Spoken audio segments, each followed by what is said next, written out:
¿Qué pasa cuando la búsqueda del éxito nos deja con un hueco por dentro, con una sensación de vacío? Bueno, no se trata solo de vanidad. Es un fenómeno mucho más profundo que el psicoanalista Alexander Lowen llamó la enfermedad de nuestro tiempo, el narcisismo. Y hoy vamos a explorar por qué su análisis, escrito hace décadas, parece describir nuestro mundo a la perfección. Vivimos en una cultura obsesionada con el éxito, ¿no? Y justo ahí, Lowen encontró una paradoja muy curiosa. A veces, mientras más impecable se ve una vida desde afuera, más profundo es el sentimiento de vacío por dentro. Es esa sensación persistente de que aunque en apariencia se tiene todo, algo fundamental falta. Y aquí, justo aquí, está el corazón del problema según Lowen. El narcisismo es en esencia una guerra interna. Es la imagen que proyectamos contra el ser que de verdad somos. Es una obsesión tan grande con el cómo nos ven que termina por silenciar por completo el cómo nos sentimos. Ok, primera parte. Pero, ¿qué tiene nuestra cultura que hace que esta condición sea casi como una epidemia? Para Lowen, la respuesta está en un cambio histórico clave.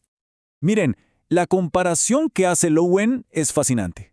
La era victoriana reprimía los sentimientos, y eso creaba histeria, culpa. Nuestra era, por otro lado, ¿qué promueve? El comportamiento sin sentimiento, el sexo sin amor. Y el resultado ya no es la culpa, sino algo que quizás es peor, un vacío profundo. Básicamente pasamos de una cultura de ansiedad a una de depresión. Bien, siguiente punto. Esta desconexión es la clave de todo. Vamos a ver más a fondo cómo se produce esta fractura entre la imagen que uno idealiza y el ser real, ese que queda abandonado en el camino. Y para entender bien esta fractura tenemos que ir al origen, a la historia que le dio nombre a todo esto. Y aquí está el detalle trágico, el gran malentendido. Narciso no se enamora de sí mismo, no, se enamora de su reflejo. El amor del narcisista no es amor propio, es amor por una fachada, por esa imagen idealizada que construyó, mientras su verdadero ser, el que siente, se ahoga en el olvido. A ver, pongámoslo en términos simples. El yo es el cuerpo, el que tiene hambre, el que siente alegría, el que se entristece. Es la experiencia cruda, biológica, de estar vivo. El ego, en cambio, es la mente. Es como el director de una película sobre nosotros mismos.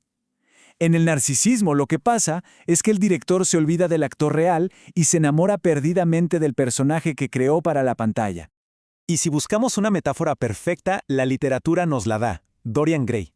Él sacrifica su alma para mantener una imagen de juventud eterna. Y mientras su rostro se mantiene perfecto, hay un retrato, oculto, que envejece y muestra toda la podredumbre de una vida sin sentimientos. Precisamente esa, es la tragedia narcisista. Bien, ya vimos el mito, la literatura. Pero, ¿cómo se ve esta desconexión en una persona de carne y hueso? Para entenderlo, Lowen nos presenta el caso de uno de sus pacientes. Un caso extremo, pero muy revelador. Su nombre es Eric, y aunque es un ejemplo límite, su caso nos muestra con una claridad brutal lo que significa la desconexión narcisista de las emociones. Imaginen escuchar eso. Sentimientos. No tengo sentimientos. Para Eric, las emociones no eran parte de la experiencia humana. Eran como errores en un programa. Él se veía a sí mismo como una máquina que se programa para ser eficiente, borrando a propósito cualquier rastro de humanidad. Y aquí vemos la defensa narcisista en su máxima expresión. Para no sentirse vulnerable, se desconecta por completo del dolor. Eric de verdad creía que esa inmunidad era su mayor fortaleza. Lo que no veía era que esa era la prueba de que, como él mismo dijo una vez, ya se había matado a sí mismo. El caso de Eric nos muestra todo el patrón. Primero, la negación total de los sentimientos. Segundo, una obsesión por proyectar una imagen de poder, a menudo disfrazada de hacer el bien. Y tercero, un ego arrogante, un observador que se ve a sí mismo como un titiritero que controla a su cuerpo como si fuera una simple marioneta.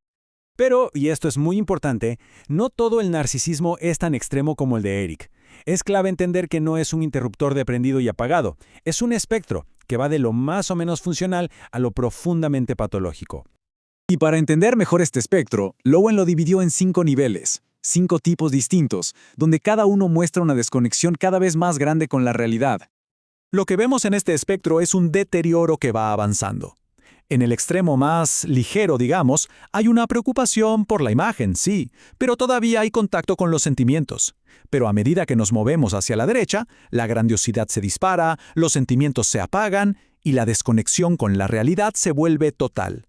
Hasta que se llega a la paranoia, donde el ego está tan inflado que necesita creer que el mundo entero conspira en su contra. Y todo esto nos trae de vuelta al principio. Porque un trastorno tan extendido no puede ser solo un problema individual. No, tiene que estar profundamente arraigado en nuestra cultura. Hay una cita de Lowen que lo resume perfecto. Es un círculo vicioso, ¿saben? Individuos obsesionados con su imagen terminan creando una cultura que solo premia las apariencias. Y luego, esa misma cultura moldea a las nuevas generaciones para que valoren su imagen por encima de su propio ser. Y esto resuena muchísimo hoy en día, cuando una cultura valora más la notoriedad que la dignidad, cuando el éxito externo importa más que el respeto propio, lo que estamos creando es el caldo de cultivo perfecto para el narcisismo. Recompensamos la fachada e ignoramos al ser que está detrás. Piénsenlo, desde pequeños a muchos se nos da el mensaje, sonríe y el mundo sonreirá contigo, llora y llorará solo. Nos enseñan, básicamente, a suprimir lo que sentimos de verdad para presentar una imagen que sea aceptable para los demás. Y ese es el primer paso para desconectarnos de quienes somos realmente. Al final, todo el análisis de Lowen nos deja con un desafío, uno muy personal y muy urgente.